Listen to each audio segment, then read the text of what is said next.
você tá entrando na área de transferência da GHz. 320º episódio, patrocinado pela Sotes Telecom e pela Pilo, e o apoio dos adetêncios lá em apoia.se/área de transferência e picpay.me/área de transferência. Hoje, igual casa semi-cheia, seu Marcos Mendes, seu Guilherme Rambo, Bruno Casimiro, Missão Secreta, Corações e Lontra. Tudo bom com os senhores? Tudo bem. Tudo beleza e por aí? Excelente, já entrando aqui no ritmo da Páscoa, dos chocolates. Boa, eu já ganhei um chocolatezinho hoje, vamos ver o que vai acontecer aqui nos próximos dias. O que eu tô curioso pra saber é que o Rambo falou que ele tinha um follow... Aí é um follow-out, né, que a gente comentou numa fonte nessa semana, eu e Felipe, sobre aquele rumor de que os botões do iPhone 15 não serão móveis, mas sim com feedback áptico e sensíveis à pressão com algum tipo de tecnologia.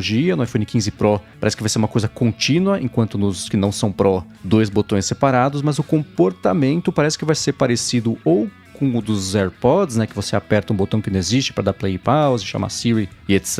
O trackpad também ali dos Macs atuais. E tem uma história de que eles podem ser também... quem estiver usando vai poder ajustar a sensibilidade da pressão para poder ativar esses botões que não são físicos, tanto de volume quanto o botão liga e desliga, quanto parece também o ali da chavinha, que pode não ser mais uma chavinha, de deixar o telefone no silencioso e não etc. Eu sei que o Rambo tem impressões a respeito disso. Alguns comentários só que, como a gente não tocou nesse assunto ainda no ADT, eu acho que eu até mandei um follow-up pro A Fonte na primeira vez que vocês falaram sobre isso, sobre como que a Apple poderia fazer esses botões funcionarem sem isso ser um problema potencial, porque imagina se, sei lá, o seu iPhone trava e aí você aperta o botão e o botão não faz nada, porque o clique dele é por feedback áptico, e aí se não tem o feedback, se ele travou, né, o botão tá quebrado, basicamente.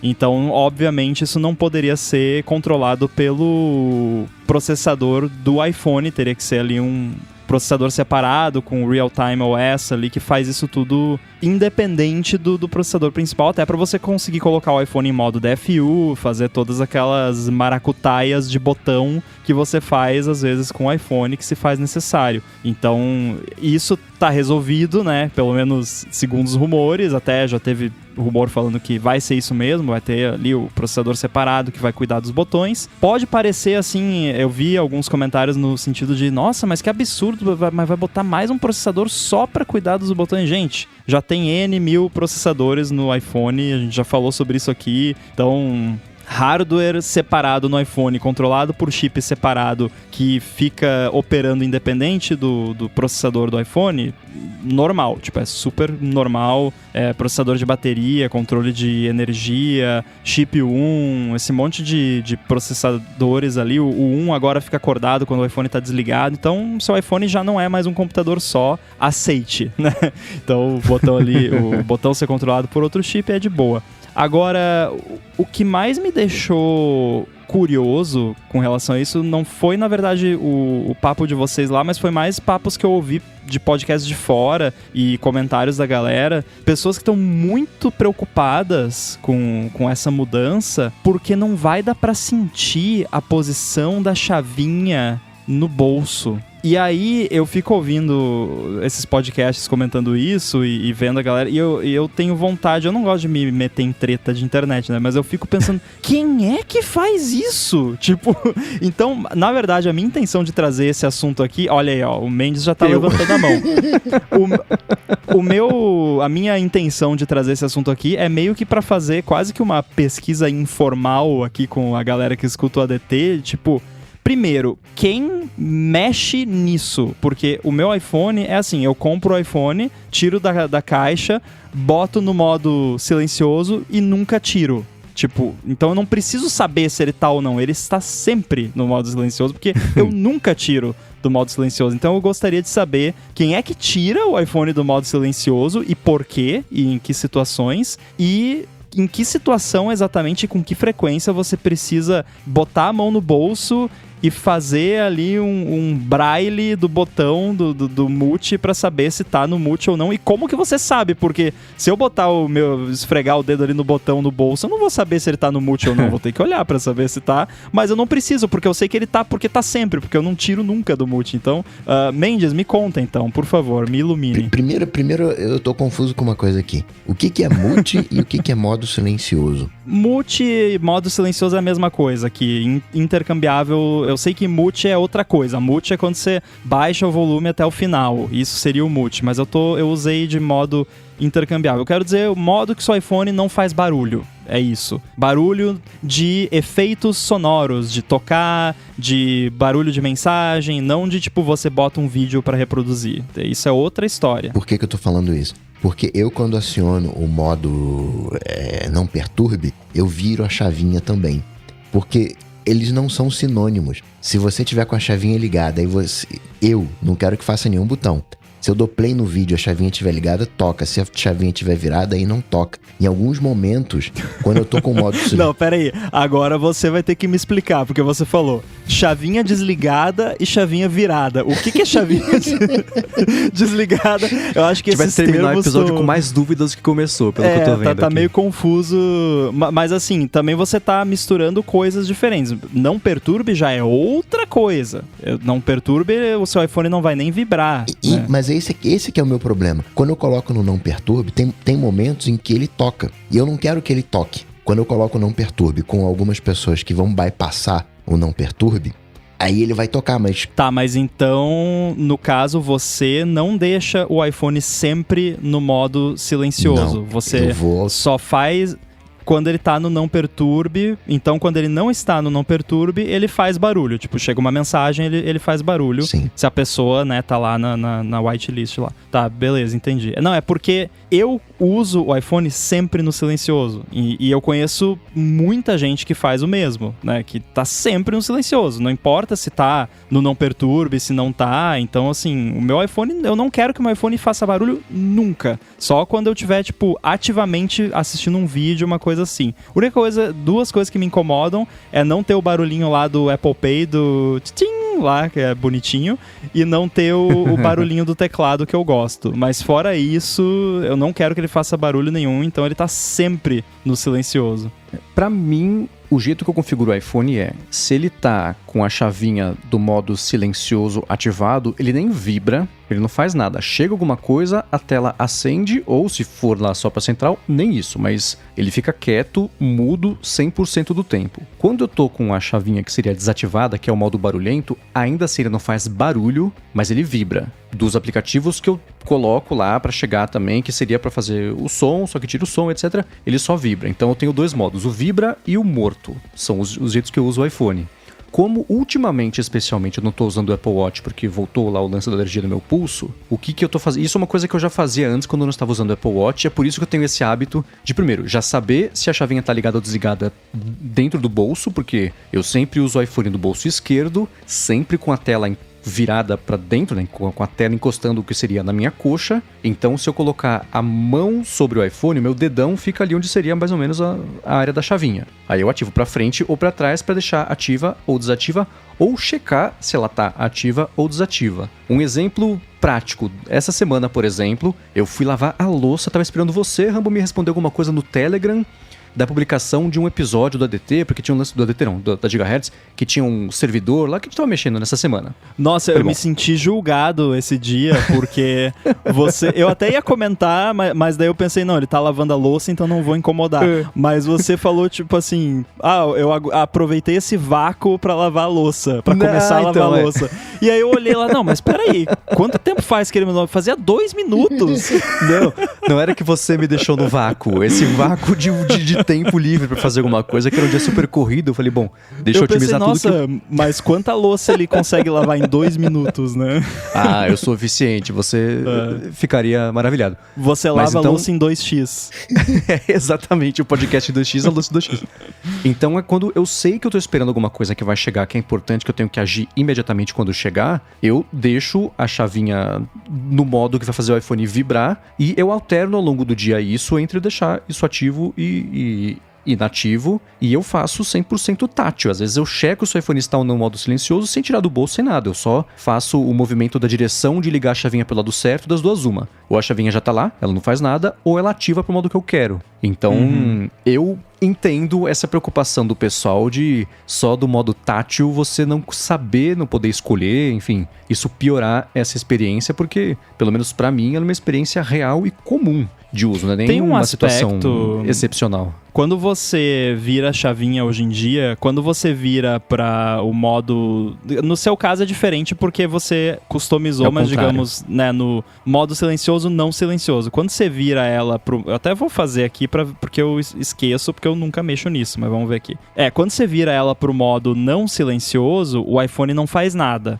Quando você vira pro modo silencioso, ele dá um feedback áptico de 2 toquezinhos, assim. Então eu fico pensando, não seria suficiente, né? Você aperta o botão no seu bolso, se ele colocar no mudo, ele vai dar os 2 toquezinhos. Se ele não colocar no mudo, ele vai dar só o feedback que você clicou o botão e aí você sabe que ele tá no mudo. Eu acho que seria equivalente, tipo, talvez não seja leve 50 milissegundos a mais pra você, né, chegar a essa conclusão, mas eu não acho que essa diferença justifica não modernizar, porque eu sempre achei, sempre não, né, mas assim, nos últimos anos eu tava contando já, tipo, não, esse ano eles vão tirar esse troço. Eu cheguei a pensar, acho que até comentei aqui no ADT, que fosse uma parada regulamentar, que tipo, todo telefone era obrigado a ter uma chave física de mudo, porque tipo, pra mim não faz o menor sentido existir ainda essa peça móvel no iPhone hoje em dia. Eu acho que tem soluções que talvez não seja tão prático quanto você só esfregar o dedo ali e saber, mas né, 50 milissegundos a mais, 100 talvez. Essa chave, o meu receio é eu estar numa reunião e a reunião tá chata, eu puxo lá um vídeo, aí eu caio no gemidão do WhatsApp. É por isso que deixa sempre tudo no silencioso. E isso é tão importante que a Apple foi e colocou um indicador visual. Porque quando ela tá ativa, ela fica vermelhinha. Então eu posso, né, com o dedo e com o olho também, de longe, assim, deixar ele em cima da mesa. Não posso ficar tranquilo que ele não vai tocar porque tá vermelhinho, tá no modo silencioso. O lance dele ser o negócio que deixa no silencioso ou não controla necessariamente se você vai, tipo, reproduzir um vídeo, né? Aí já é outra história. Você pode até colocar uma automação ali pra fazer isso pra você, se você quiser, né? Mas por padrão ele só vai controlar toque. Não. Se você ligar, ele silencia, ele coloca no mudo. Você pode entra no Instagram, por exemplo, e vai ficar... Não, mas Instagram é diferente. Inclusive, tá vendo o Instagram... pra caramba. Não, então, o Instagram lida com isso da pior forma possível, porque eu nunca sei como eu faço o Instagram ou reproduzir ou colocar no mudo, porque tem vídeo que você toca e ele pausa o vídeo, tem vídeo que você toca e ele faz o toggle entre tá mudo ou não. Aí tem vezes que eu tô de AirPods, eu quero ouvir o áudio, aí eu toco no vídeo, ele não tira o áudio do mute, aí o único jeito de eu conseguir ouvir o áudio é tirando o iPhone do mute. Então o Instagram não é critério nenhum, faz tudo errado, né? Mas o YouTube, por exemplo, eu boto pra reproduzir um vídeo, é simples. Se o meu iPhone estiver com o volume todo abaixado, que é diferente do modo silencioso, não vai ter áudio. Se o meu iPhone estiver com o volume não 100% abaixado, ele vai reproduzir o som. É assim que deveria funcionar também no Instagram. Eu entendo que talvez, por ser, né, vídeo curto e tal, eles tenham optado por fazer diferente, se bem que o TikTok é vídeo curto também, mas aí no Instagram mistura e tal, mas enfim, o Instagram é uma bagunça nesse aspecto. O Samuel Guimarães está vindo ao vivo aqui e falou: eu achei que só eu não sabia mexer direito no Instagram, e não, o comportamento padrão desde sempre é esse. É uma loteria. Era isso, né? Às vezes o único jeito é você tirar do silencioso, colocar no silencioso, aí vai o som gritando, aí tem que abaixar, né? Aquela coisa toda. Então, eu também passo por isso. Acho que o comportamento, pra eles, o normal é isso. Mas eu concordo que a mudança para um botão com feedback, seja ele áptico ou não, mas ainda assim, um botão apertável ao invés da chavinha, é uma adaptação pequena, é uma mudança grande conceitual, se você for levar em conta que essa é basicamente a única coisa desde o primeiro iPhone que não mudou, né? É uma coisa tão Verdade. clássica quanto, não vou nem dizer o design do iPhone, porque o design do iPhone mudou, mas isso continua igual, né? Então o botão de volume já trocou, o botão o liga e desliga ali em cima, foi pro lado, etc, né?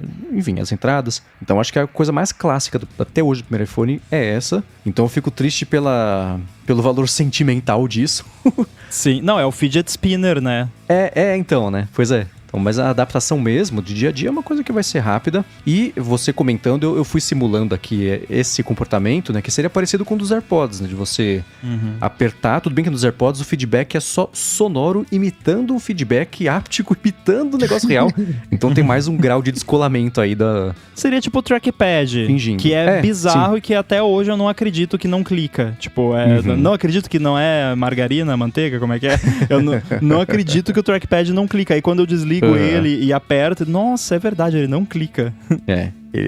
Eu tô fazendo isso agora aqui, falando, nossa, é de fato inacreditável. Mas ele abaixa pelo menos meio milímetro, ele abaixa, não abaixa não? Então, mas não tem o clique. Não tem, não tem. E será que vai ter também a opção, porque no trackpad, acho que até no mouse, no Magic Mouse, tem a opção de você, tanto a intensidade do clique, quanto se ele faz ou não barulho. O trackpad e o mouse da Apple, você pode botar lá, eu quero que dê o feedback, mas não quero barulho. Daí ele não faz ele faz só... fica mudo, o que é bizarro, eu não gosto, eu acho esquisito, eu deixo o barulhinho.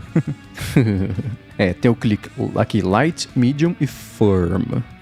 Mas assim, ele mexe, eu tô mexendo aqui no trackpad do MacBook Pro. Se você apertar bem em cima ali, onde seria a junção dele com o corpo do Mac, você vê que ele baixa, mas ele só baixa o clique mesmo, né, a ativação do que seria um botão, aí sim é o feedback áptico, aí dá pra entender um pouquinho melhor ali onde que quebra esse modelo na cabeça, porque ele de fato se move, mas o clique em si é uma coisa separada e essa sim é nem simulada, ela só é feita magneticamente quando tá ligada. Na parte de baixo, eu medi aqui, ele afunda meio milímetro, mas na parte de cima ele afunda só 0,01 milímetro, ele afunda menos na parte de cima que... De cima? Na parte de cima... Nossa, de cima parece que se eu apertar e continuar apertando, ele vai sair no meio. Nas costas do MacBook. No meio, né? Mas no cantinho. Mas eu não entendi, você fez essa medida aí, mas quanto dá isso em cabeças? Essa medida é na unha, eu faço na unha. Que eu apertei e fiquei passando a unha. A unha agarra quando passa aqui no cantinho. Mas é verdade, boa observação. No meio ele afunda pra caramba, Mendes. Eu não tinha reparado isso não. Agora que você falou, Tá vendo? Agora, se você desliga ele, por mais que ele afunde... Não faz o clique. Né? Não tem clique. Aí é bem bizarro. Mas o principal motivo de eu trazer esse tópico aqui é porque eu quero ouvir da galera. Compartilhe conosco aí os seus hábitos de chavinha de mudo. Quem é que deixa sempre o iPhone no mudo? Conta os seus hábitos, principalmente se for diferente do nosso. E compartilha como? Pô, verdade, né? Tem um negócio novo. É verdade, a gente tava já fazendo um teaser aqui há algumas semanas, mas agora a gente tem ali no site da Gigahertz e está aí nas notas desse episódio, tem um link em enviar feedback para quem não quer usar Twitter, não quer usar Mastodon, não quer usar nada, quer só mandar o feedback e também com a opção ali de se manter anônimo, caso a gente leia o feedback. Não precisa nem colocar o e-mail se não quiser, mas se quiser de repente que a gente responda ali no privado, que às vezes a pessoa manda uma pergunta que a gente responde no privado, pode deixar o e-mail também, gigahertz.fm/feedback, mas para não ter que saber digitar feedback, olha nas notas do episódio que tem o link aí que é facinho. Boa, tá lá embaixo nas notas, né? Mas tá lá, tanto no site quanto no aplicativo de podcasts. Podem procurar que vocês vão achar. Boa. Agora, Rambo, você tava falando da pronúncia do Archive, né? Como é que você pronunciava? Arxive, sei lá. O Emanuel Ren disse que a comunidade científica pronuncia como archive mesmo. Que essa é inclusive uma palavra que eu tenho problema. Archive com archivement. Eu confundo aí, às vezes eu falo archive, archivement. Esse aí é que nem bruço. Eu não sei o que é deitar de bruços. Tem que falar barriga pra cima ou barriga pra baixo. Facilita. Mas tá, agora eu vou... É difícil ainda quebrar o modelo mental de ler Archive, ainda mais com X maiúsculo, né? E pronunciar Archive, mas eu vou me treinar a fazer isso, apesar de que eu passei 38 anos sem saber que o site existia, então eu não sei qual vai ser a oportunidade nova que eu vou ter de pronunciar isso aí de forma orgânica, mas quando rolar, agora a gente já sabe como é que é. Boa. A gente tava falando também do Yoshi cientista, e aí o Arthur de Vigir não resistiu e falou pro Dali fazer um Yoshi cientista, e tá lá o Yoshi no laboratório com os tubos de ensaio. Ficou muito bom, eu curti. Principalmente o primeiro lá, o desenho, ficou bem bacana. Uhum. Aí eu fico imaginando, eu sempre quero saber como é que foi o prompt que a pessoa fez pra chegar nesse resultado, não só por uma aspiração a virar engenheiro de prompt e ganhar $500 mil por ano, mas também porque é o tipo de coisa que vai ensinando a gente a chegar no resultado, né? Porque ele mandou, o link vai estar na descrição, mas são 2 imagens, uma que é, não sei nem se chega a ser aquarela, mas tem um pouco de estética de aquarela com, sei lá, grafite e carvão, não sei do que seria o Yoshi, ele me pediu pra desenhar só um Korg, e o outro, ele tá muito mais realista, apesar de problemas de IA, né? Se você souber onde olhar, você vai encontrar todos os defeitos, etc. Não, mas é engraçado... um Korg com um problema sério de sobrepeso também, naquela segunda imagem ali, né? Mas se você olhar, assim, você vê que tem os tubos de ensaio na esquerda, nos 2 casos, aí na direita ali é um pouco diferente, ele tá segurando uma pipeta, eu não sei exatamente o que é, no outro não, mas os dois ele tá de óculos, então eu fico curioso pra saber como é que foi pra chegar nisso aí, se usou de base 1 pra fazer o outro e etc. De qualquer forma, eu vou deixar aqui na descrição pra quem quiser ver o Yoshi fazendo experimentos aqui pra chegar num resultado que vai fazer, sei lá, ele ficar mais bonitinho e sobreviver a possíveis ataques e perigos versus um Yoshi que não faça cara de coitado, não sei. Mas que fique claro que nenhum desses dois aí ficou com a cara tão manipuladora quanto o Yoshi de verdade. Não, esse só o Yoshi de verdade consegue. Agora, Mendes, o Jonas mandou aqui um feedback sobre fone de ouvido que eu simplesmente me recuso a ler, por favor. Ele até brincou, né? Pro desespero do Coca, eu vou mandar aqui um feedback daquele papo que a gente bateu na semana passada, da dúvida sobre até onde vale a pena investir em fone de ouvido, porque o Apple Music Classical e parte toda de não ter compressão e etc. E ele explicou de um jeito bastante técnico, bastante aprofundado sobre se nota musical é onda. A nota Lá, por exemplo, é 440 Hz e para chegar nessa nota em diferentes instrumentos, você tem diferentes formas dele, do Lá existir. Então, o Lá do violino é diferente do piano, etc. E isso esbarra numa coisa chamada harmônicos, que são as ondas complementares que fazem parte do Lá, nesse caso 440, mas que não é o Lá 440, todo o resto que vibra junto ali. Ele fez ele até deixou um link que vou deixar na descrição também, para quem quiser saber mais sobre essa parte específica, e ele falou que alguns instrumentos atingem notas mais altas no espectro, nos harmônicos delas, e é aí que tá o problema dependendo da captura que acontecer. Se você estiver usando um microfone que mesmo capturando em alta qualidade não chegar nas frequências todas que são geradas ali, não adianta nada, né? Mata o propósito do negócio ser captado em alta qualidade. Então ele falou que a música tá sem compressão, não quer dizer muito, especialmente se não tiver sido capturada aí com esse microfone. Então ele fala sobre as bandas, etc, e que o bitrate pode não ter sido preenchido durante a gravação, muitas vezes só é capturado o que tá entre os famigerados 20 Hz até 20.000 Hz, que é basicamente a amplitude de frequência que os humanos conseguem perceber com o ouvido sem nenhum tipo de problema ali. E é por isso que o MP3 e o AAC, principalmente, atendem bem no sentido de conseguir comprimir tudo ali de frequências, tirando 99,9% ali compactando, na verdade, 99,9% do que é captado pelos microfones e retirando tudo que a gente não consegue ouvir e compactando só para o que a gente consegue ouvir. Ele falou que escreveu tudo isso para dizer que a escolha de um bom fone de ouvido deve se dar na capacidade do fone em reproduzir coisas entre os 20 Hz e os 20.000 Hz e não pelo bitrate, aceito essa parte bem mais técnica,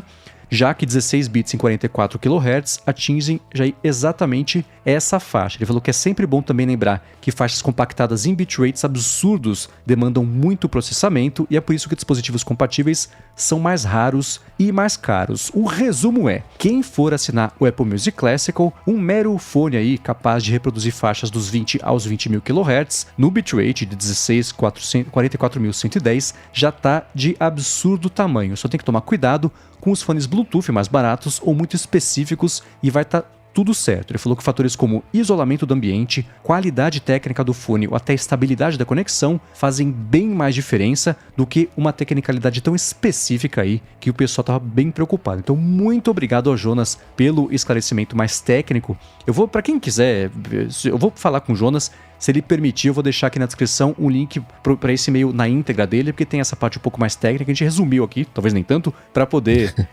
explicar e etc. Mas ele complementou com a parte técnica a nossa impressão, acho, no fim das contas, no episódio passado, sobre a teoria e a prática, e dentro da prática, o que realmente faz diferença para escutar a coisa, sendo ela cabeada ou não, né? É aquela coisa, né? Eu falei, se você precisa perguntar, pega os AirPods e beleza, né?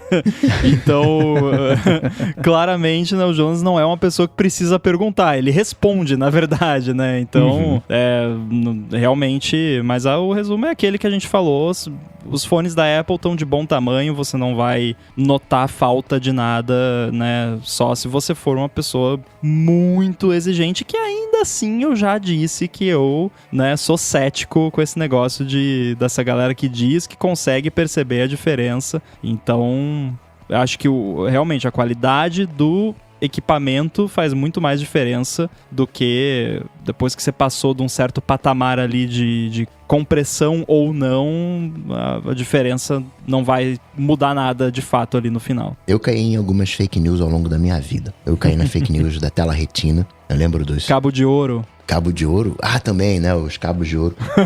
Mas da tela retina, eu lembro do Steve Jobs falando, aqui, ó, seu olho não vai distinguir entre os pixels. E aí não passou 2 anos, foi e fez uma tela retina, mais retina ainda, né? Algo que eu já não via e passei a não ver mais ainda. E isso dos 44.1 kHz também é uma fake news danada. Porque, vocês sabem por que é 44.1? Eu já soube, mas eu não me lembro de cabeça agora por que é, mas eu já vi isso sendo comentado. Pra você, quando você digitaliza algo, né, você tem uma onda, né? A voz é uma onda, você quer digitalizar a onda. E pra você não perder nenhum pacotinho de informação, tem um teorema, né, que mostra que você tem que fazer a amostragem no dobro da frequência máxima. Ou seja, o máximo que a gente ouve é 20, arredondando, né? É 20 kHz. Então o dobro teria que ser o 44. É que é um pouquinho mais, né? 22.5, que vai dar o 44.1. Só que isso é um caos danado em termos digitais, porque não é múltiplo de nada. Aí eles arredondam lá para 48, né? Que é né, é 44.1, aí depois vem 48, aí depois vai multiplicando, né? Pra ser tudo múltiplo, pra casar, pro vídeo não ficar desincronizado o áudio lá dos frames, e aí vai em 96, 192. E eu fico, né, achando isso uma fake news danada que, peraí, se eu consigo reconstruir completamente a minha onda com os 44.1, por que eu preciso de 96? Por que eu preciso de 192, né? Aí a galera da edição vai dizer, não, que aí que você tem mais amostras, você pode, né? Mas pro ouvido não vai fazer nenhuma diferença. Quando você vai editar, aí a história é completamente outra. Tipo, a gente tá falando aqui de consumo, né? De você escutar uma obra pronta. Agora, quando você vai pegar um áudio que você vai editar, quanto mais informação você tiver, melhor. Porque aí se você precisar recuperar um pouquinho ali do grave, do agudo e tal, mexer, né? Você vai ter menos perda, menos artefato, né? Tipo, você pegar uma foto comprimida em JPEG e aplicar ali um curves no Photoshop, você vai ter um resultado. Se aplicar na foto RAW, você vai ter outro resultado muito melhor, né? Porque qualquer pessoa que já pegou um JPEG e foi recomprimindo e vendo ele ficar cada vez mais quadriculado, sabe do que se trata. O áudio sofre da mesma coisa, porém é menos sensível, eu diria, do que a imagem, mas sim, o áudio quando você vai editar também, quanto mais informação, melhor. Mas esse lance que o Coca falou do 44.100 é basicamente assim, você tem uma onda de áudio, ela é curva, né? Ela é analógica, é uma coisa do mundo real. E computadores não entendem isso, computadores entendem 0 e 1. Então, para você transformar isso em 0 e 1, você precisa criar ali uma representação de zeros e uns daquela coisa que é toda redondinha, bonitinha, porque ela é uma coisa orgânica, natural do universo. E para você fazer isso para 0 e 1, você tem que decidir, tá, mas de quanto em quanto tempo eu vou medir a altura dessa onda e salvar isso como um 0 ou um 1, que não é só um 0 ou 1, mas enfim, simplificando. amplificando. E aí o 44.100 surge disso, e aí você tem ali uma onda que se você der zoom bem pertinho, se você pegar um editor de áudio aí e der zoom máximo que você vai ver que ele é meio quadradinho assim, né? Você não vê uma onda redondinha, você vai ver quadradinhos. E aí que entra o lance da entre aspas, perda, né? Porque você tá nesse meio tempo, você tá perdendo informação, tecnicamente falando, e tudo isso é com o referencial de vai ser escutado por seres humanos, né? Se você tivesse mixando pra cachorro ouvir, provavelmente você ia querer um sample rate maior, né? Sei lá, aquela música clássica que vai tocar lá pro boizinho lá, pra carne ficar melhor, ou pra plantinha, sabe? Aquelas coisas. Talvez é outro critério, né? O humano é de 20 a 20 mil, o cachorro é de 15 a 40 mil. Então o espectro é bem maior na frequência mais alta. MP3 pra cachorro não dá. Não, tudo porcaria. Teria que ser 80 Hz a amostragem. Ou seja, todo cachorro é audiófilo. A gente não pode falar de áudio que a gente, né, perde a linha. E aí, né, o Rambo falou que tem né, você vai fazendo as amostragens de tempos em tempos, que é o kilohertz, e isso vira 0 ou 1. Na verdade, isso vira o 24 bits. Né? 24 bits é o range, é o número, né, que você vai ter 24, um número de 24 bits para representar. Se for 16 bits, vai ser um número de 16 bits. Se for 32 bits, um número de 36 bits. Então, um é a frequência de amostragem e o outro é a quantidade de informação, né, que você vai... Né, o range, né, o tanto que você vai... Os zeros e uns que você vai captar nessa amostragem. O quão alto você pode gritar, basicamente, né? Então é o HDR para áudio. Então o 16 bits seria o não HDR e o 24 seria o HDR. Agora, uma curiosidade, o Jonas falou sobre o Lá, a frequência do Lá é 440, nem sempre foi, ela já foi desde 420 até 460, era uma coisa assim, e as trilhas da Gigahertz, compostas pelo Leonardo Gribler, foram feitas com a afinação do Lá em 432 Hz e não 440. Isso no início o Rambo já sabia. De acordo com ele, de acordo com o Leonardo, o som fica mais cheio, mais completo, harmoniza melhor com os outros sons e etc. É uma coisa que eu não tenho a menor condição de captar, mas as próprias trilhas da Gigahertz foram feitas com a afinação do Lá, que eu acho que devia ser...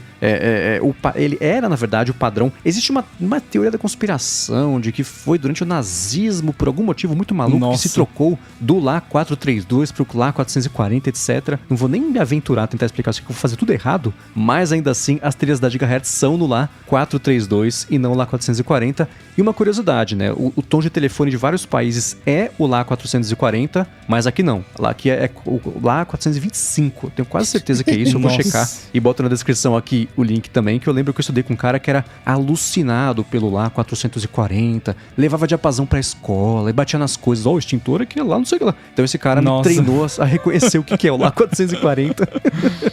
Então essa parte da teoria eu já conhecia, mas tá de curiosidade. As trilhas da Gigahertz são com Lá 432 e não 440. E você aí achando que só tinha um Lá, né? Não. Nada só tem um nessa vida, não tem jeito. Insira aqui o meme do XKCD do padrão. Precisamente. Excelente. Fala agora da maneira como o Twitter tá lidando com os jornalistas. Mas antes, tirar aqui um minutinho do episódio para agradecer a Sotes Telecom, que está patrocinando esse episódio do ADT. A Sotes Telecom é uma operadora de voz e dados que oferece solução de telefonia para empresas e ela tem um serviço de PABX na nuvem, que é a solução perfeita para sua empresa ter mobilidade e facilidade de instalação de ramais e linhas telefônicas. Com o PABX em nuvem da Sotes Telecom, você implementa ramais na sua empresa totalmente pela internet, sem precisar de uma nova fiação, e ela dispõe de uma série de ferramentas de gerenciamento, como por exemplo um painel de relatórios online para você acompanhar as métricas de ligações das suas equipes. Além disso, com o PABX em nuvem da Sotes Telecom, você tem custo zero na comunicação entre matriz e as filiais. Então, além da facilidade para administrar os ramais e ter acesso às métricas de ligações da equipe, você ainda economiza com a comunicação interna. Outra coisa legal é que nas regiões de São Bernardo e São Paulo, a Sotes Telecom oferece um link dedicado em fibra ótica para as empresas. Então, para você que está procurando qualidade de serviço, flexibilidade e baixos investimentos nos serviços de voz, entre em contato com a Sotes Telecom que eles vão te ajudar. acessa o site deles, que é sothis.com.br, sothis.com.br, ou então entre em contato com eles no Facebook ou no Instagram pelo @sothis.telecom. Fala que você é um ouvinte do ADT e dá o primeiro passo para resolver de vez a telefonia IP e a comunicação da sua empresa. Muito obrigado à Sothis Telecom pelo patrocínio do ADT e pelo apoio a toda a Gigahertz. Valeu! Valeu! Inclusive, eu tô no Rio de Janeiro e eu tava com uma VPN em São Paulo. Eu fui fazer o teste de velocidade e aí bateu na Sothis Telecom. Falei, caramba, legal. Ó, que legal. Fazendo o teste E de tava velocidade. rápido? Tava rápido lá, latência baixinha. Falei, pô, né, legal, né? Assim, aquela coisa, né, que você meio que se sente em casa, né? Você olha lá os nomes, né? E não te dizem muita coisa. Peraí, esse aí eu conheço. Eu fiz o Leonardo DiCaprio no o meme do Leonardo DiCaprio. Agora, a NPR, né, que comprou, né, o meu aplicativo de podcast favorito, o Pocket Cast, ela é uma empresa, né, estatal ou não?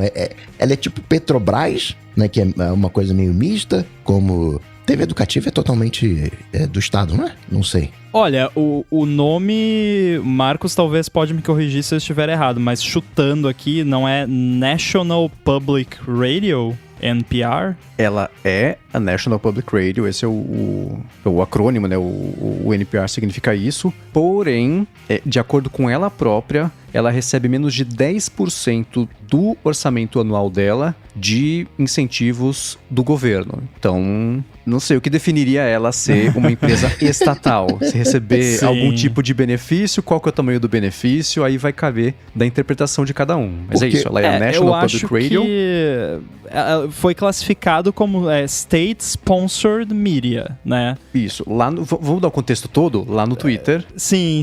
Nessa semana. Então, ao pé da letra, se recebe dinheiro do governo, é patrocinada pelo governo, assim como é patrocinado pela Apple, pela Amazon, por quem quer que seja que dá dinheiro. Agora a gente pode, né? Só tô falando ao pé da letra, mas vamos continuar o papo aí. Ela é, então, sei lá, semi-estatal, mas aí quando o Twitter falou que ela é patrocinada pelo Estado, ainda que seja 10%, aí não é... Como é que foi essa confusão aí que eu não entendi? Vamos lá. Nessa semana, o Twitter passou a classificar o grupo de rádio NPR, é tipo a TV Cultura, eu acho, né? O grupo NPR como um veículo afiliado ao Estado americano. Isso foi feito de um jeito passivo-agressivo, porque o próprio Twitter, na definição do que é, que eles têm esse tipo de classificação já faz um tempo, inclusive, mas na definição do Twitter, eles dizem que eles vão classificar como empresas afiliadas a estatais americanas, de países, etc., quando o governo tiver controle editorial sobre as coisas que são publicadas. Isso apareceu lá atrás porque Rússia, né? Que nem o Rambo falou porque China esses dias, basicamente porque Rússia por conta daquele veículo, acho que era aquele RT, que é um veículo russo, etc. E aí, por conta de todo aquele papo de influência russa na eleição americana, de quando elegeram o Trump, aquele Internet Agency, era um nome bem amplo, assim, bem abrangente das partes de coisas de interferência russa, colocaram essa regra aí do que ia ser definido pelo Twitter como o State Affiliated Media. E nessa semana, porque o Musk ficou bravo com alguma coisa editorial que criticava o Twitter ou ele mandou classificar a NPR como uma mídia estatal, como uma punição por eles terem pisado fora do quadrado, sei lá. Então foi...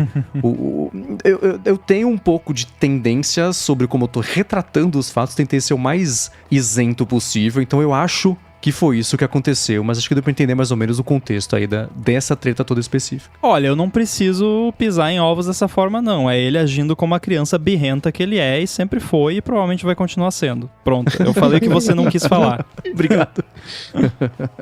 Tudo isso, na verdade, o Coca falou, né, antes do patrocínio. Falar sobre a parte de jornalistas e Twitter, etc. Nessa última semana, por conta de uma série de eventos isolados, a gente pode comentar aqui, que aconteceram, o Casey Newton, jornalista, que tem muitas fontes no Twitter, tem tratado a respeito aí dos detalhes que tem feito o Twitter se comportar da forma que ele se comporta hoje, questionou por que o pessoal de jornalismo, apesar de ver o que está acontecendo no Twitter e ser antagonizado pela liderança atual do Twitter, segue usando a plataforma mesmo com as promessas de ir embora. Uma coisa que até, por exemplo, a gente estava conversando, a gente já falou sobre isso de modos gerais lá no área de trabalho, quando a gente chamou o Felipe Névola para falar sobre isso também do Lemeno, ele também comentou que o pessoal fala que vai sair do Twitter, dá uma semana voltou, dá 2 dias voltou, então tem sempre a ameaça de ir embora e não vai. Ele questionou isso, eu vi por conta desse lance da NPR, a NPR também, gente, o Twitter classificou a gente assim, mas não é isso, a gente é de um outro jeito,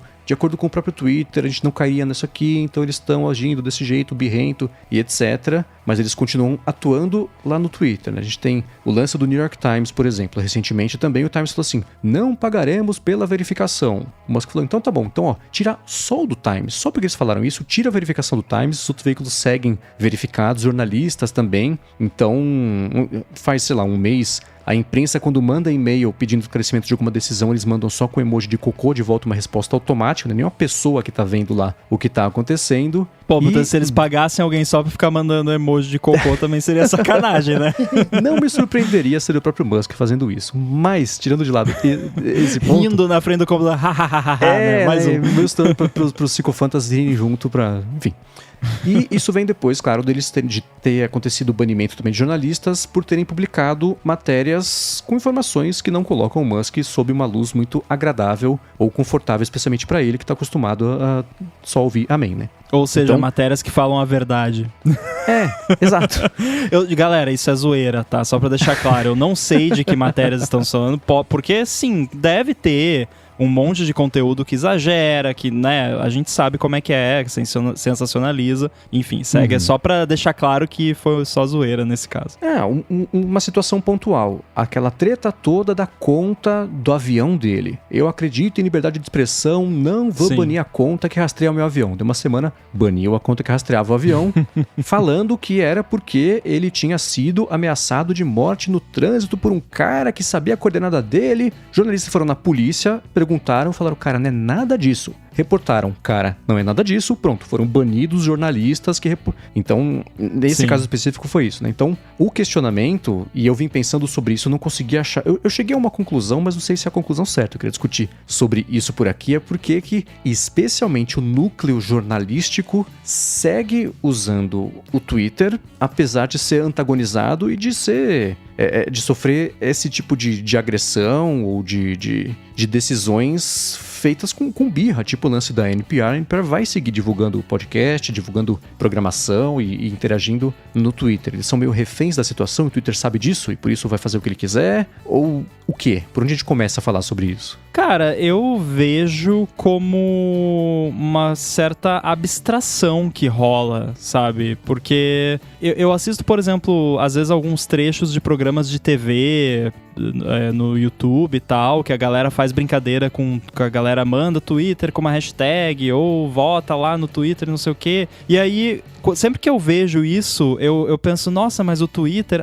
mas que diferença faz? Tipo, é só a galera postando lá para o cara falar no programa. Tipo, é uma abstração. A gente fala um monte aqui dessas tretas todas e da birra, mas no fim das contas é só uma ferramenta, sabe? E aí eu acho que o motivo dessa galera, e aí galera, né, grandes veículos e tal, de continuarem por lá apesar de tudo, é porque é uma ferramenta. Tipo, beleza, vamos ficar nos enchendo aqui, vamos botar lá que é State Sponsor Media, mas a galera continua seguindo, a gente continua postando, e é isso, sabe?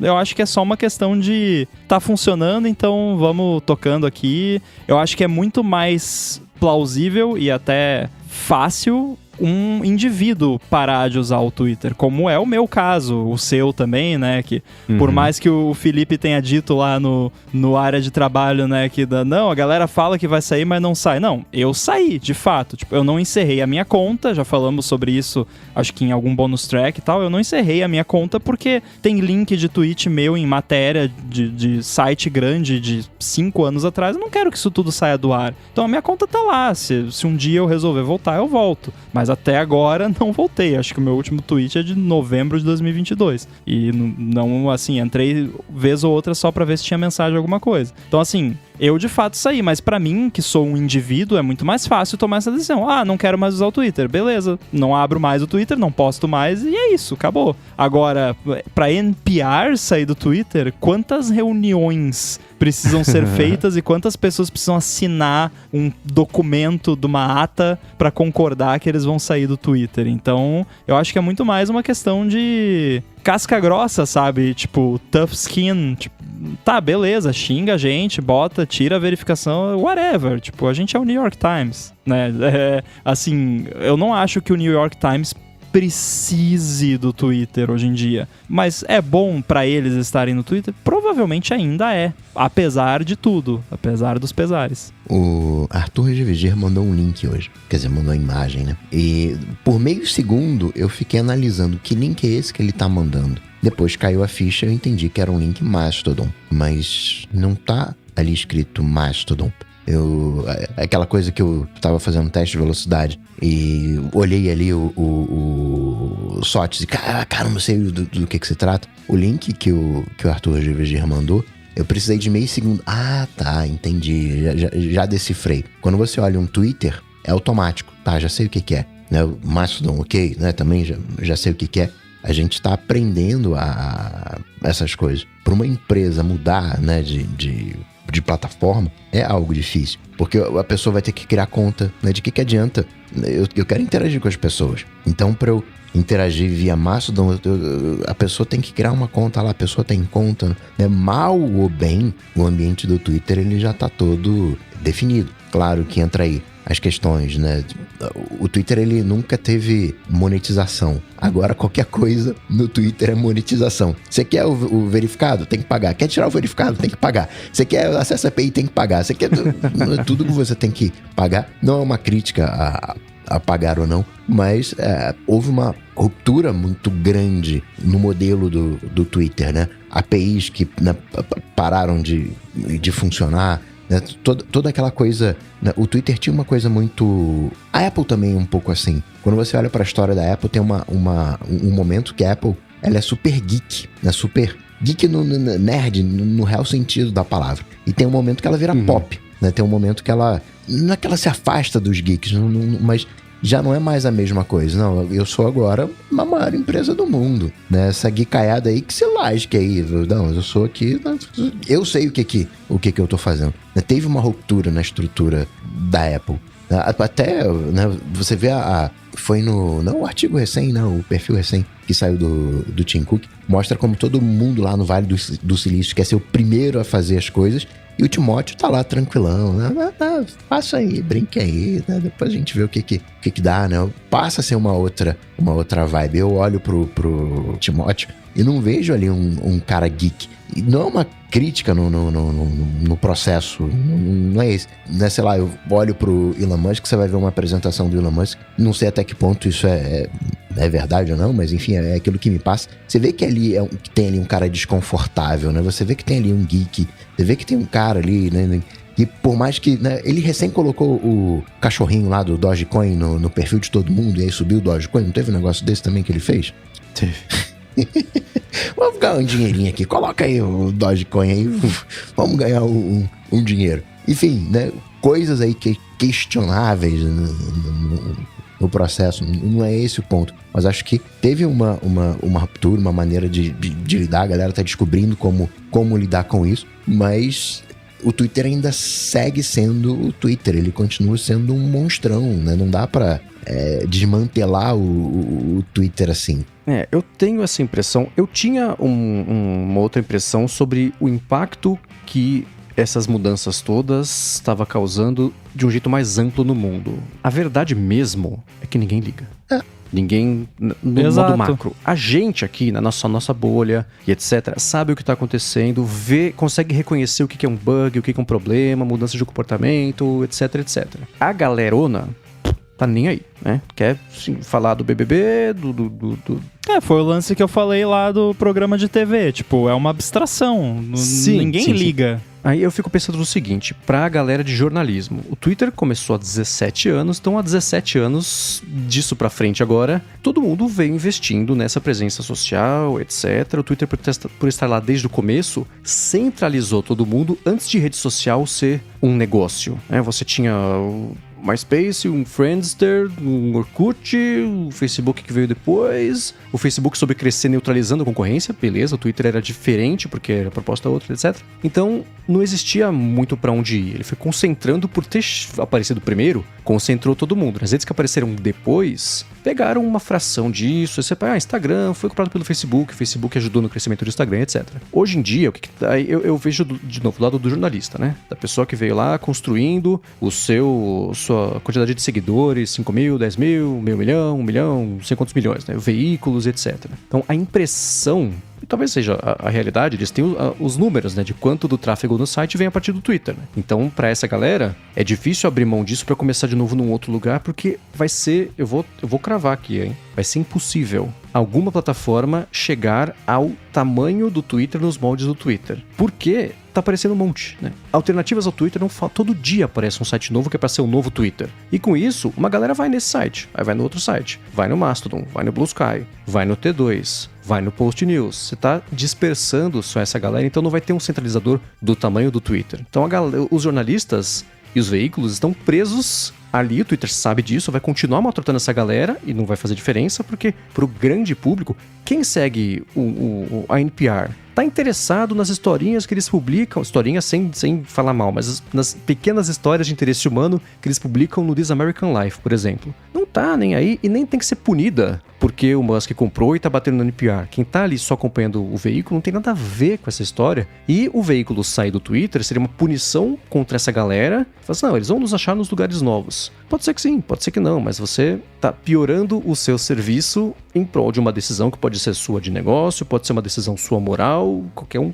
pode ter um motivo para continuar ou para sair, mas ainda assim, olhando de dentro e de fora ao mesmo tempo, é muito estranho e é incômodo ver que os jornalistas seguem usando, eu vou usar criando valor de um jeito que é um termo muito, né, de marqueteiro, mas é um pouco isso, né? Cada tweet que você publica, seja com um comentário, seja com um link para alguma coisa que você fez, você tira valor próprio disso. Claro, você direciona as pessoas para lá, mas você aumenta um pouquinho o valor do Twitter também, né? Então, essa galera trabalha, deixa nas mãos do Twitter uma parte do próprio negócio sendo, não rejeitada, mas sendo desprezada pelo próprio Twitter e sofrendo agressões passivo-agressivas ou não, como aconteceu com o negócio do NPR, do New York Times, do banimento, do cocô por e-mail, do emoji, né? De cocô por e-mail, etc, etc, Meu etc. Deus. Então, eu tinha mais ou menos essa impressão aqui no começo, eu queria discutir isso pra tentar, não sei, melhorar um pouco a imagem que eu tenho disso tudo, mas eu ainda não tô conseguindo, porque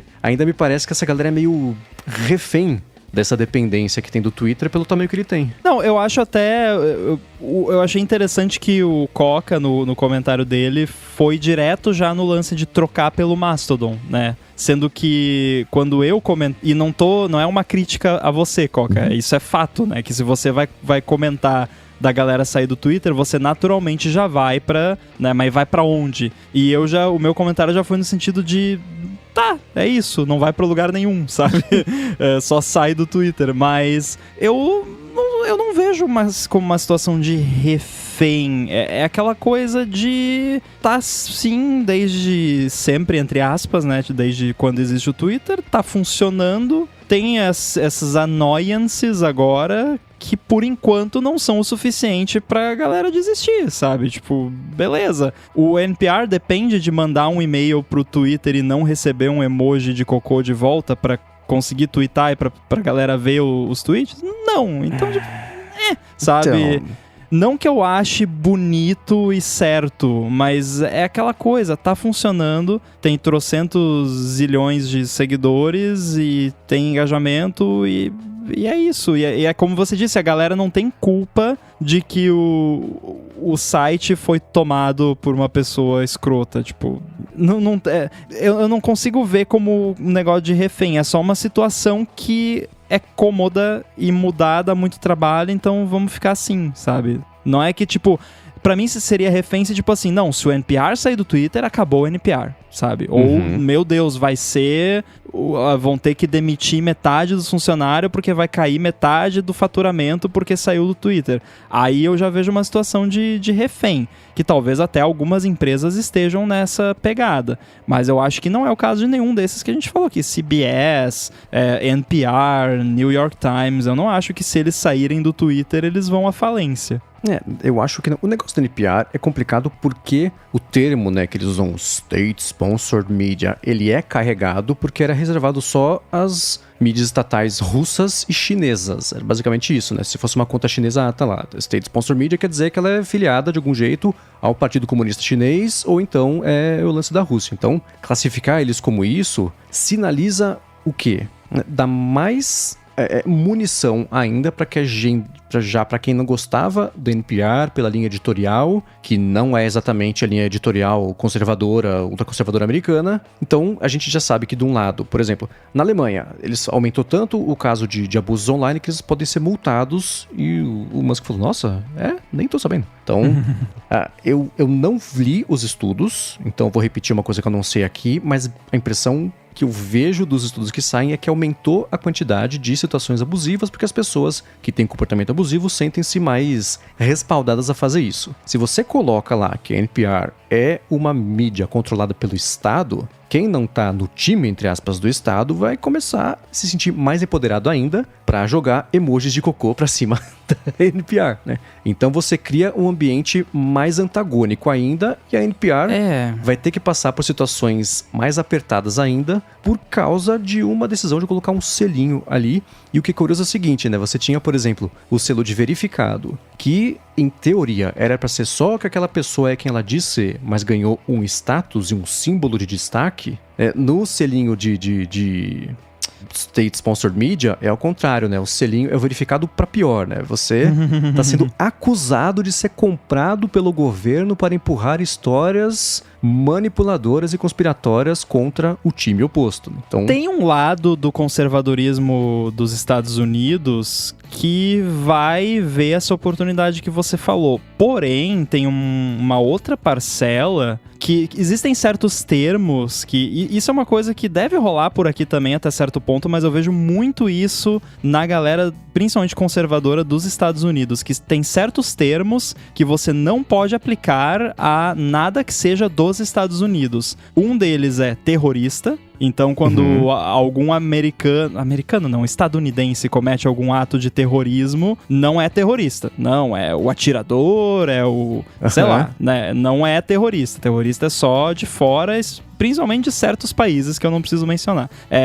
Então, esse é um deles. Outro é esse lance de state sponsored, propaganda, esses termos. Pra eles é uma coisa, não, isso aqui é Rússia, China, aqui não, né? Tipo, claro que tem uma parcela que, né, usa até esse termo, mas eu vejo até isso dividindo, talvez, o conservadorismo americano entre um lado achando, não, é isso aí mesmo, é state sponsor, e outro, não, como assim? Aqui é Estados Unidos, não é China, que absurdo, sabe? Eu consigo ver os dois lados meio que rolando até uma rixa por conta disso. Não que vai rolar, né, mas consigo imaginar. Os jornalistas, eles são reféns de uma coisa. A mídia deles é mão única. Podcast também é mão única, né? Claro que a gente tem aqui na Gigahertz lá o /feedback para dar esse retorno, para ter essa interação. O YouTube tem uma seção de comentários, mas um jornal, né, vai ter também, muitas das vezes, a seção de comentários. Mas a mídia tradicional, por definição, ela é mão única. E hoje em dia não cabe mais mão única. Hoje em dia a galera quer comentar, né? Você precisa da volta. E o Twitter funciona muito bem, né, sendo esse caminho de mão dupla para todo mundo. Porque o Twitter ele é meio que universal, né? Os tweets eles são públicos via de regra. Você clica num link no Facebook, você não vai conseguir ver aquele conteúdo. Às vezes você vai até precisar ser amigo da pessoa para ver aquele conteúdo. Se você tiver no WhatsApp, no Telegram é fechado. Por mais que no Telegram tenha lá o Telegraph, né, que é um semi-blog, né, mas o Twitter, né, ele é por natureza aberto. O Mastodon, sim, né? Também segue um pouquinho mais ali na linha do Twitter. Nisso eles são reféns. Né? Um jornalista hoje, né? O Mendes estava falando da construção da base de seguidores. Mas sem isso, como é que o cara fica? Né? Que alternativa vai ter para essa segunda via que tenha o alcance que o Twitter tem? São 17 anos de Twitter. Você olha um programa de TV, não tá lá, vai no Facebook, vai no Instagram. Tá lá o Twitter. É outro, né?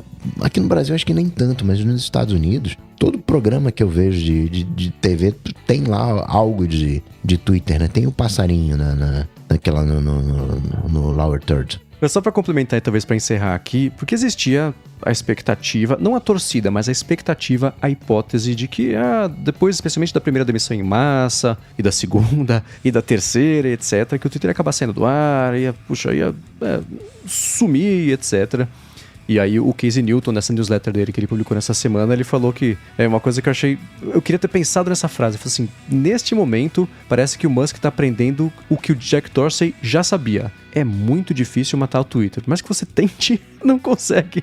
Ele vai seguir no ar. Então, se eu achava no começo, ou no começo não, há alguns meses, que existia mesmo essa chance, porque as pessoas iam sair sentindo-se ofendidas pelo que está acontecendo. Não, o mundo é maior mesmo do que a nossa bolha aqui vê, tirando a falta de braço para fazer produtos novos, melhorar o que existe, o que eu comentei, de você ver um bug e reconhecer que isso é um bug, saber que está acontecendo por causa disso, que não tinha antes, etc. Mas tirando esse pedaço, nada mesmo vai mudar, né? E é uma situação muito maluca, sabendo o que está acontecendo e sabendo esse contexto, como ou ninguém liga até bater na porta de casa um problema desse, ou isso de fato é irrelevante. Não sei qual que é a resposta pra isso. A gente não sabe o longo prazo como é que vai ser, né? Tipo, já vimos aí várias coisinhas quebrando aqui e ali no Twitter, várias quedas gerais e tal, claro, nada catastrófico até o momento. Eu nunca torci pra que isso acontecesse, eu não torço pra que isso aconteça, porque no fundo eu meio que torço pra que o Musk faça a bagunça que ele quer fazer lá, daqui a pouco ele vai enjoar, aí vai vir alguém e vai ficar lá cuidando e ele vai lá inventar alguma outra coisa ou destruir a vida de outras pessoas, mas eu quero de certa forma que dê certo, sabe? Tá difícil, né, de imaginar isso, assim, não que vai sair do ar amanhã, mas, né, que a coisa ande e volte a evoluir e tal, mas não queria que simplesmente morresse, não, seria meio triste, mas vamos ver o que vai acontecer. Não resolvemos nada aqui hoje, mas de repente alguém pode nos mandar a solução aí, manda a solução pra gente. gigahertz.fm/feedback. Esses dias eu tava dando uma olhada nas minhas contas conectadas ao Dropbox. E aí tinha lá o Quick Documents, DataVis, acho que era. Que era aqueles clássicos de 10 anos atrás que eram o Quick Office, né? A alternativa direta do Office. E o Office chegou no mobile, né? As coisas, elas vão mudando, né? Poucas coisas vão se mantendo. YouTube tá aí, tá se mantendo. Facebook tá aí, tá se mantendo também de alguma forma. No Instagram chegou um pouquinho depois, mas é contemporâneo. Tá aí há bastante tempo. Twitter aí, 19 anos, né? Tem um teorema... Não teorema, né? Uma teoria de que uma empresa leva para acabar... O tempo de vida de uma empresa é metade do que ela já viveu. Então, uma empresa como o Twitter, né? Com 17 anos... para morrer de vez, levaria pelo menos aí uns 8 anos. Né? A derrocada do Twitter só aconteceria em 2030. Então ainda tem muito Twitter vindo pela frente. Isso não é o que vai acabar em 2030. Quer dizer que se ele... daqui a um ano, né, quando o Twitter tiver 18 anos, o tempo de vida extra dele vai ser 9. Né? Quando ele tiver 10 anos, né, 20 anos, vai ser 10. Mas hoje, pelo menos, né, se tudo é muito errado... Pelo menos o Twitter tem mais 8 anos e meio de vida. Boa. Parti agora pro hashtag AlôADT. Mas antes, tirar um minutinho aqui do episódio para agradecer ao aplicativo Pillow, que está de volta como patrocinador do ADT. O Pillow é um app que funciona como o seu assistente inteligente para você entender e melhorar a sua noite de sono. E ele oferece uma análise detalhada com insights bem valiosos, além de recomendações também para melhorar a sua rotina de sono. Se você tem um Apple Watch, é só você usar o relógio enquanto você dorme. e o Pillow vai rastrear automaticamente e analisar o seu sono. Se não, você também pode acompanhar o seu sono usando o iPhone ou o iPad, colocando ele perto da cama no seu travesseiro. O Pillow tem uma função bem legal de alarme inteligente que escolhe o melhor momento para te acordar quando o seu estágio do sono está no mais leve. Outra coisa legal é que o Pillow também oferece a opção de usar Machine Learning para categorizar os sons que acontecem durante o sono, tipo ronco, apneia do sono, fala, né, e coisas assim.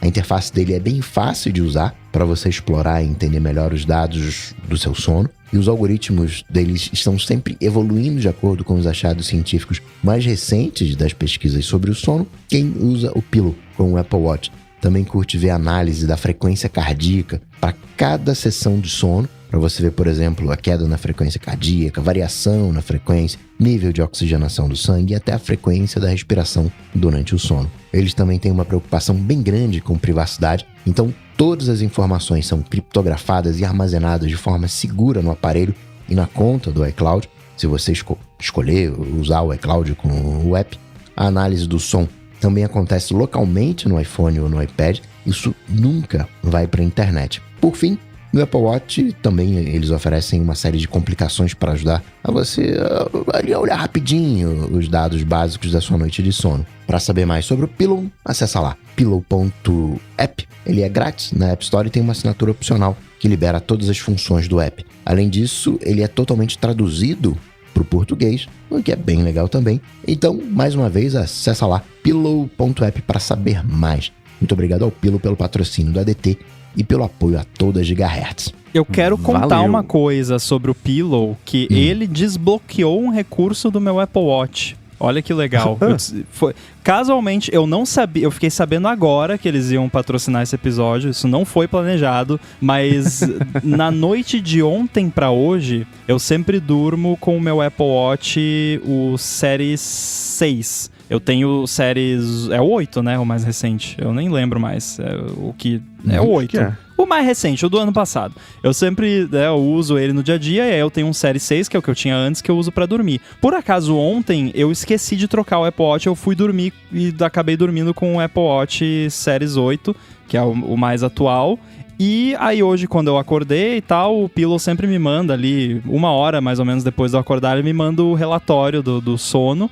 E olha só que legal, ele mede a temperatura com o Apple Watch mais recente. Ou seja, você não precisa ser uma pessoa que menstrua para conseguir usar o negócio da temperatura. Você pode usar o Pillow e ele vai medir a sua temperatura durante o sono. Muito bacana. E eu descobri que eu sou bem geladinho durante o sono. Mas eu nem sabia que ele podia fazer isso, porque eu sempre usei o outro Apple Watch que não tinha sensor de temperatura. Então, sabe o que eu tô fazendo agora? Eu tô pensando em ir dormir com esse Apple Watch sempre pra ter a medição ali de temperatura. Muito bacana. Que legal. Excelente. Hashtag AlôADT, o que pode ser também via feedback agora, acredito. O João Paulo Genari... Lá não precisa botar o hashtag, tá? Pode ser direto.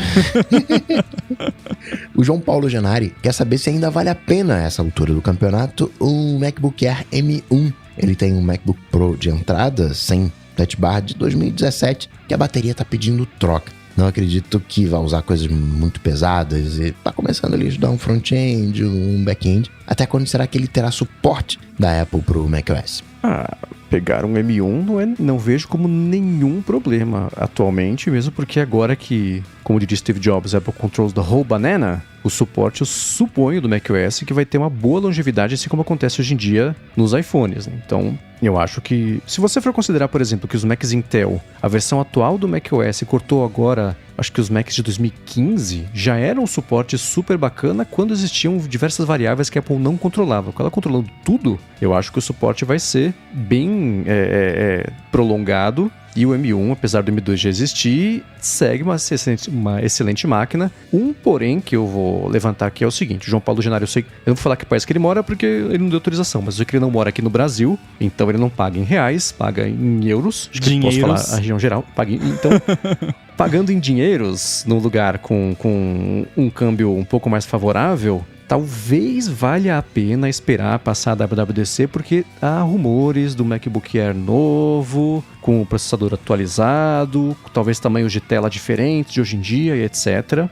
Mas assim, putz, preciso pra já. Rola o M1? Rola. Vai dar uma dorzinha no coração daqui a 1, 2, 3 meses quando sair o novo, mas isso não vai tirar desempenho do seu novo / atual. Então acho que se a necessidade for grande, manda bala, que eu não vejo nenhum problema não. Se parte de suporte, etc. Nunca dá pra responder só sim ou não pra esse tipo de pergunta. Acho que a galera que escuta o ADT já sabe disso, né? Essas perguntas de vale a pena é impossível responder com um simples vale ou não vale. Assim, se for pra... Rambo, só fala que sim ou que não. Vale a pena? Vale. Qualquer Mac Apple Silicon ainda tá valendo. Tipo, sem dúvida alguma. Agora, circunstâncias atenuantes, né? João Paulo, já sabemos aí que ele vai comprar em dinheiros, não em reais. Então, né, eu fiz aqui pelo preço da Apple Brasil, dá uma diferença de R$ 2.400 entre o modelo de entrada M1 e M2 do MacBook Air. Eu pagaria essa diferença,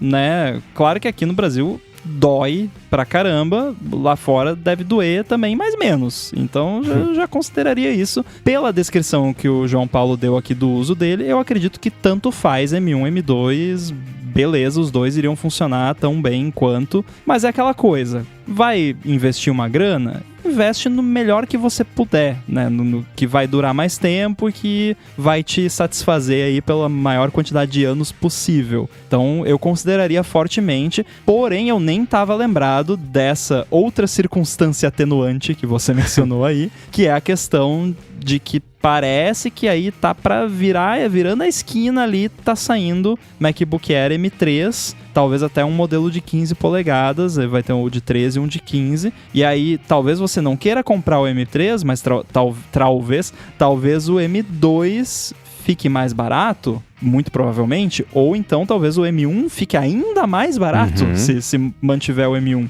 E aí você vai ter não uma nem duas, mas nem três, você vai ter 4 opções. Você vai ter o M1 de 13, o M2 de 13, o M3 de 13 e o M3 de 15, e aí você vai poder escolher, né? Vai ter um leque de MacBook Air ali, onde você vai poder escolher o que mais te agrada. Se você tá com pressa e precisa pra já, vai com o que couber melhor aí no orçamento. Eu faria um esforcinho para ir de M2 se pudesse, mas não porque daqui um ano o M1 vai ser uma tralha. Não.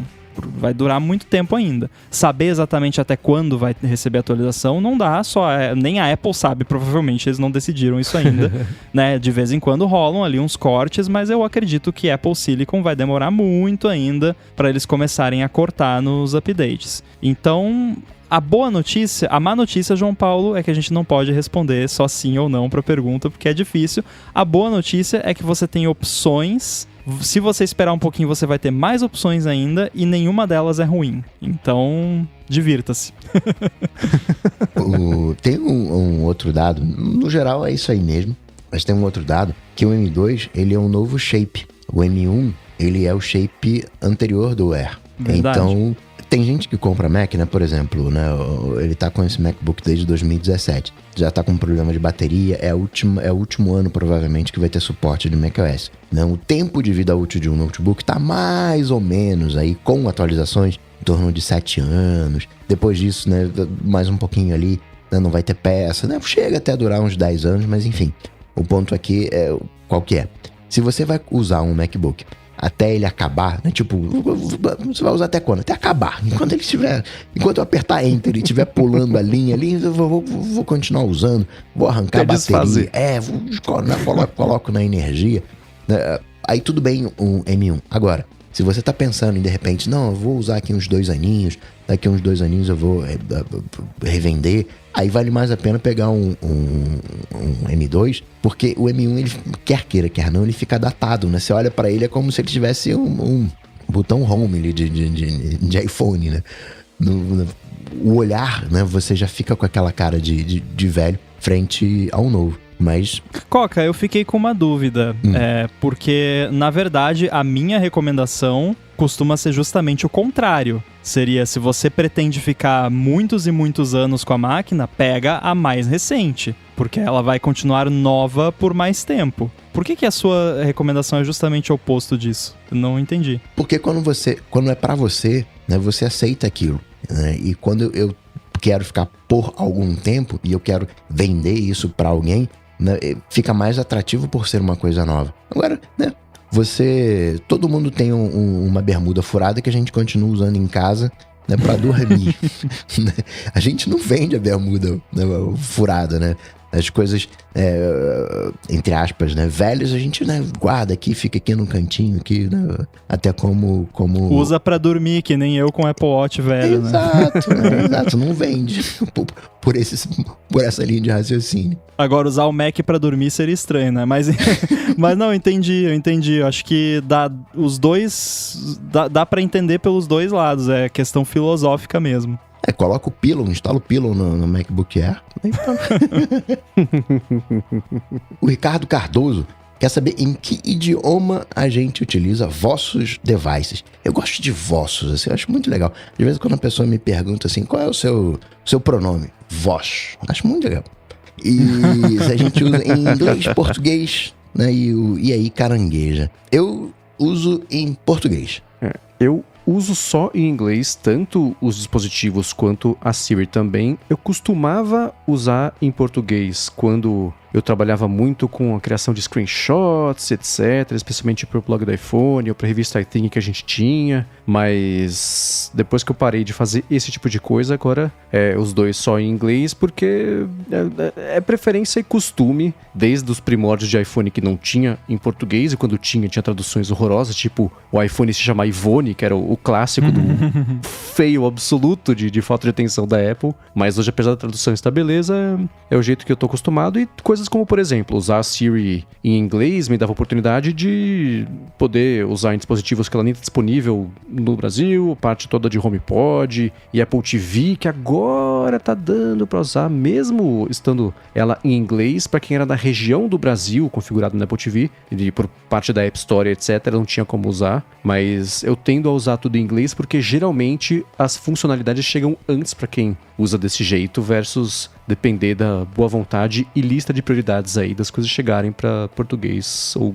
algum outro idioma. O meu iPhone, ele não só tá com o idioma em inglês, como a região Estados Unidos também, o que é horrível, mas eu me sujeito a isso porque a minha vida digital e profissional é toda em inglês. Então, e isso aí vale então para todos os meus devices, e eu tenho um monte de HomePod espalhado pela casa e o HomePod não tem em português, e aí se você mistura idiomas com caranguejo, coisa, bagunça tudo, não funciona nada. Então, desde sempre, as minhas coisas da Apple sempre tudo em inglês, e no Mac principalmente, que é onde eu passo o dia inteiro trabalhando, se eu fosse usar o Mac em português, ia ser um context switching o tempo todo na cabeça porque quando eu tô programando, eu tô pensando em inglês, os comentários são em inglês, os commits são em inglês, eu vou mandar mensagem pra alguém, 99% do tempo é galera de fora com quem eu tô trabalhando, então vai ser em inglês também, então é muito trabalho ficar trocando a chavinha ali de qual idioma tá usando a cada momento, então eu prefiro manter tudo uniforme, e até porque AirBuddy, por exemplo, 99,5% dos usuários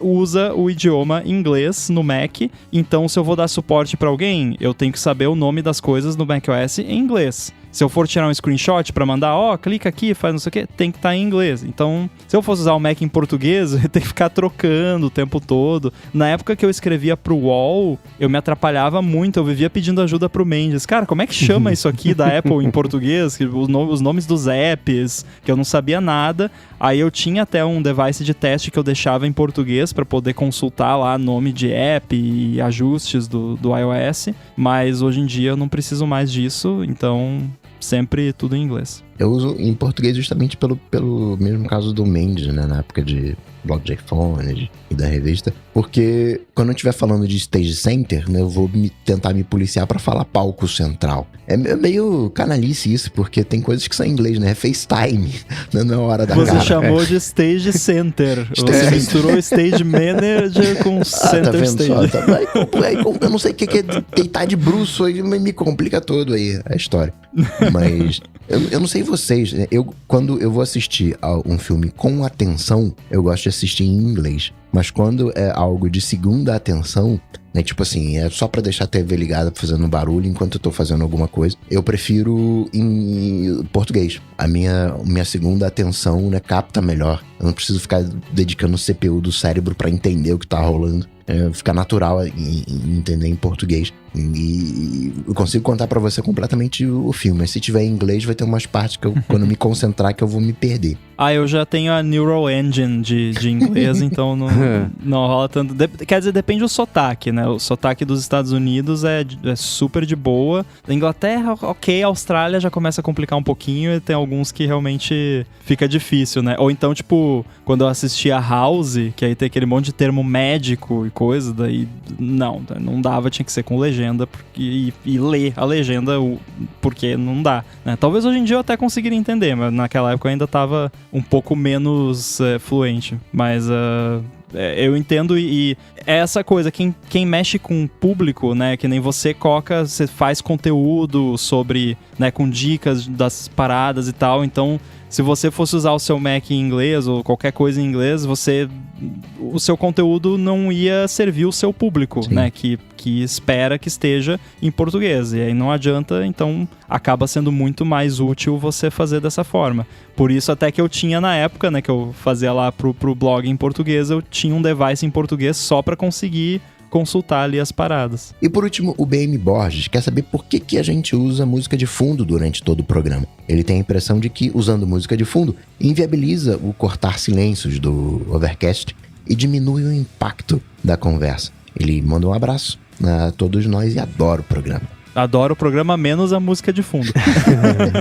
Olha, eu quero que o Mendes responda essa, porque eu, correndo o risco de transformar isso aqui numa reunião da diretoria, que normalmente a gente faz no podcast que não mencionamos, mas eu particularmente não gosto de música de fundo em podcast, porém eu discordo que prejudica o cortar silêncios do Overcast, porque na minha experiência, ouvindo o ADT com o reduzir silêncios ativado lá, o Smart Speed, ele reduz, porque às vezes você consegue até ouvir ele cortando um pedacinho da música, porque é tão baixinho que funciona, né? Mas já teve podcasts, não o ADT que eu tava ouvindo, que tinha uma trilha um pouco mais alta, que aí não rolava o corte, aí realmente criava isso. Mas eu particularmente não curto muito trilha de fundo, mas o ADT parece que acostumou pra mim, então eu escuto o ADT e não ligo. Mas por que tem trilha? O ADT tem lá em 428, 432, lá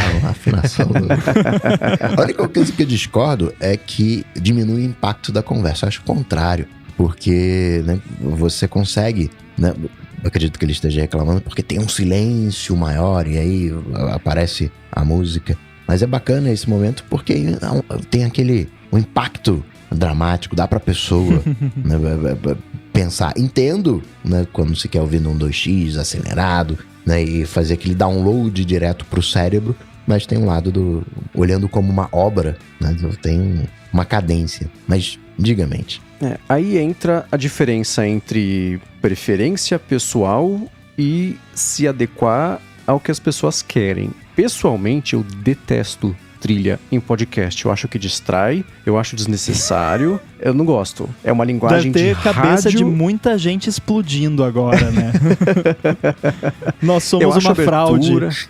Total, né? Abertura, encerramento é outra coisa. É a parte plástica, artística de como você tá colocando o podcast pro mundo. Agora, trilha, eu acho uma linguagem de rádio e assim, não tem nada de errado ser jovem, mas é juvenil de um jeito que eu acho, não sei, não me atrai. Porém, quando eu comecei a fazer podcasts e não tinha trilha, porque eu gostava sem trilha, o que eu mais escutava era sentir falta de uma trilha, sentir falta de um negocinho aí de fundo, sentir falta de uma base, uma coisa que fica... Então eu coloquei. E isso seguiu, né? Era aí loop matinal e aqui o área de transferência. Observando os outros podcasts da Gigahertz, nenhum tem trilha. Existe abertura, existe encerramento, mas não tem trilha. O ADT ficou...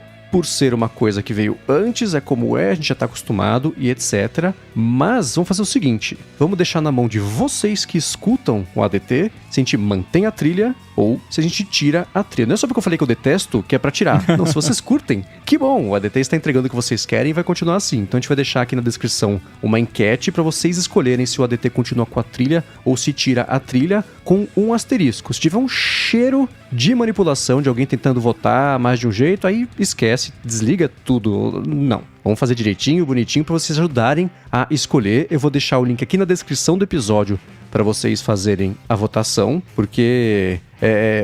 bom, eu já falei o que eu acho, não vou resumir aqui e só fazer o meu... fazer um disclaimer aqui, se você discordar, porque né, você é 50% da sociedade também, você tem direito de voto, mas sobre os outros podcasts é inegociável, tá? Essa votação é sobre o ADT manter ou não. Exato. Os outros podcasts vão continuar como estão, podem reclamar o quanto quiser que não vai mudar. Agora, o ADT é negociável porque, né, sempre foi assim. Tanto é que quando a gente unificou a marca, né, foi uma discussão que a gente teve. E aí, vamos manter, vamos fazer outra? Né, tá assim, já faz mais de 100, acho que já fazia mais de 200 episódios na época, vamos manter assim, né? Pra que mexer, né? Time que tá ganhando, aquela coisa. Mas, então, por isso a gente abre votação pro ADT e, né, curiosidade pro BM e pra quem também tá ouvindo, a gente recebe muito mais feedback no sentido de, por que não tem trilha nos outros podcasts, né? Ou, por que não a fonte não tem? Por que na área de trabalho não tem? Do que... por que tem no ADT, né? Por que não tiram? Então, eu acho que se fosse fazer uma enquete, vocês querem trilha ou não em todos, ia ganhar com trilha em todos, provavelmente. Parece ser o que a galera espera, mas, de novo, a gente vai fazer só sobre o ADT porque ele já tem, os outros deixa como tá. Exato, e pode ser uma coisa 100% cultural de o que significa ser um podcast no Brasil, e tudo bem, a gente aceita isso, a gente quer que vocês escutem e tenham uma boa experiência escutando do começo ao fim. Então, mas eu lembro... Salvo falha de memória, eu lembro que a gente desenvolveu a trilha com um cara chamado Thiago, recomendação do Edu, e aí a trilha que ia ser a trilha que eu digo abertura e encerramento, mas o que ia ser ali pra ser o que tá tocando agora aqui no fundo enquanto eu falo, distraindo do que eu estou dizendo. Ou não, quem sabe, né? É uma coisa que era biblioteca de uso do YouTube, uma coisa assim que já deve ter acontecido de alguém estar escutando alguma coisa e falar, nossa, mas não é a trilha do ADT? Porque não é exclusiva nossa, ao contrário de todas as outras que a gente fez, encomendou, tanto com o Leonardo, como eu comentei, que é do A Fonte, do Olamun, do Área de Trabalho, quanto essa que foi o Thiago que fez aqui para o ADT o começo e o final. Mas é porque parecia ser uma preferência nacional as pessoas escutarem podcast com uma trilha de fundo e por isso que é assim. Mas tá aí, tá na mão de vocês escolherem se a gente vai seguir com trilha ou se tira a trilha do meio do episódio. O começo e o encerramento vão manter, afinal, ainda é o ADT, né? Exato. Excelente. Agradecer aos adetensos que nos apoiam lá em apoia.se/área de transferência e picpay.me/área de transferência. Os patrocinadores, Sotes Telecom e Pilo. Agradecer ao Edu, que também faz toda essa mágica acontecer. Para falar comigo, vocês sabem, só ir lá no Google, bater Coca-Tech que a gente troca uma bola, ou então no Instagram, no @coca.tech. Pra falar comigo, você vai lá gigahertz.fm/feedback e bota lá, alô Rambo. Brincadeira, se quiser pode mandar lá também, eu vou receber, mas pode me eu vou receber lá também. Verdade. Não, esquece.